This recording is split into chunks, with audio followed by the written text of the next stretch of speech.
जो झुकना जानते नहीं, जो झुकना जानते नहीं, उन्हें इंसान कहते हैं। अब बदलते हैं जमाने को, उन्हें मानवर कांसी राम कहते हैं, उन्हें माननीय स्वामी प्रसाद मौर्य कहते हैं।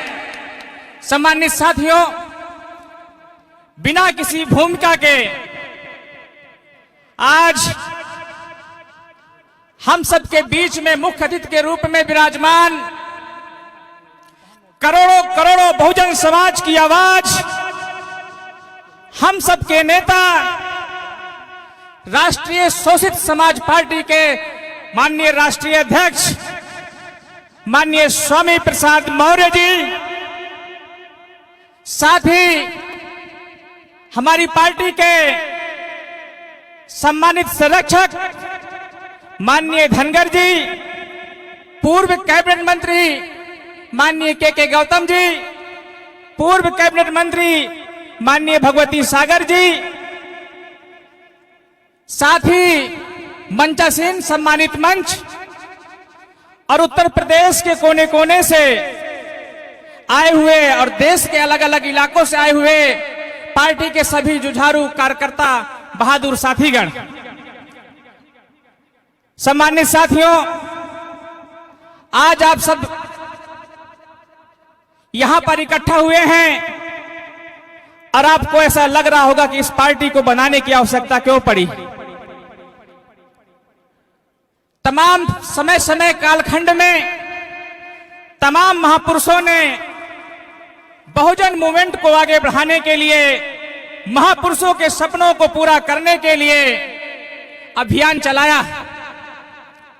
मानवर कांसीराम साहब, डॉक्टर भीमराव अंबेडकर जी, लेकिन आज एक संकट था।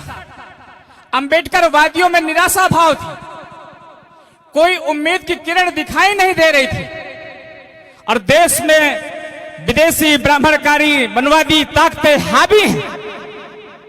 इसलिए जिस तरीके से परम पूज्य डॉक्टर भीमराव अंबेडकर जी देश की पहली आजाद सरकार में कांग्रेस में उन्होंने कानून मंत्री बने, पर जैसे ही हक और अधिकार और मान सम्मान स्वाभिमान की बात आई तो परम पूज्य डॉक्टर भीमराव अंबेडकर जी ने कुर्सी को लात मारने का काम किया।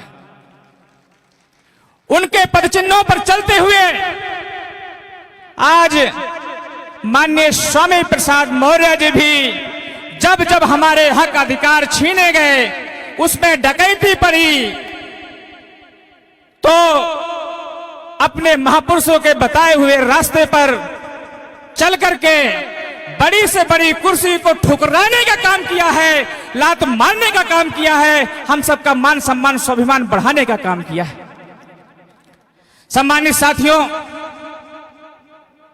ओबीसी की बात करके देश के प्रधानमंत्री श्री नरेंद्र मोदी जी सत्ता में आए, परंतु हमें कहने में जरा भी संकोच नहीं है कि वो वास्तविक ओबीसी नहीं है। वो जब स्वयं मुख्यमंत्री गुजरात के थे तो उन्होंने अपने समाज को ओबीसी में सम्मिलित किया था।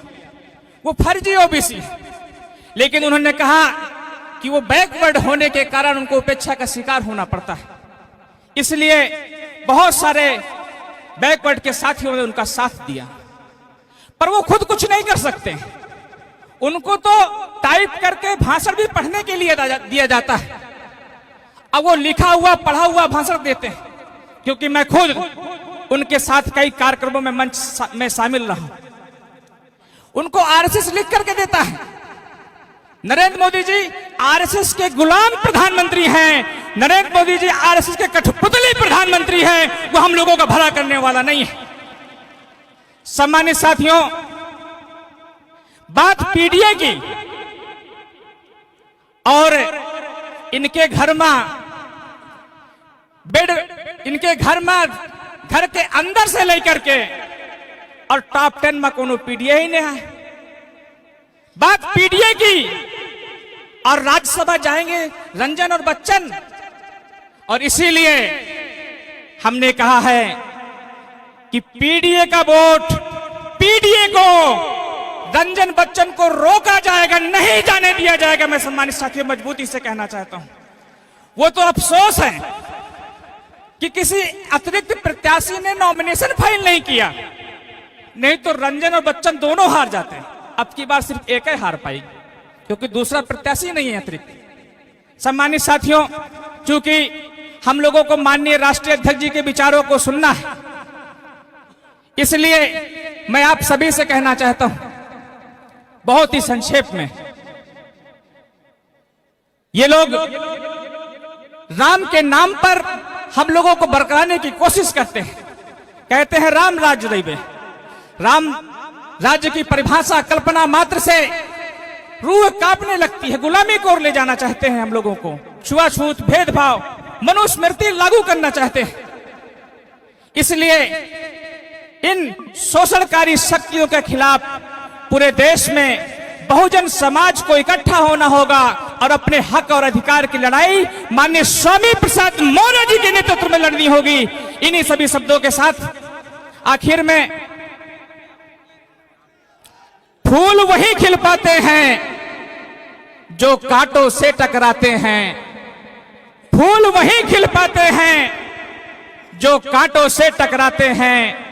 अधिकार नहीं मांगे जाते, अधिकार तो छीने जाते हैं। आप सभी कार्यक्रम में शामिल हुए, मैं आप सभी का तहे दिल से नमन बंदन अभिनंदन करता हूं, आपका आभार व्यक्त करता हूं। इन्हीं सभी शब्दों के साथ जय भीम, जय भारत, जय संविधान।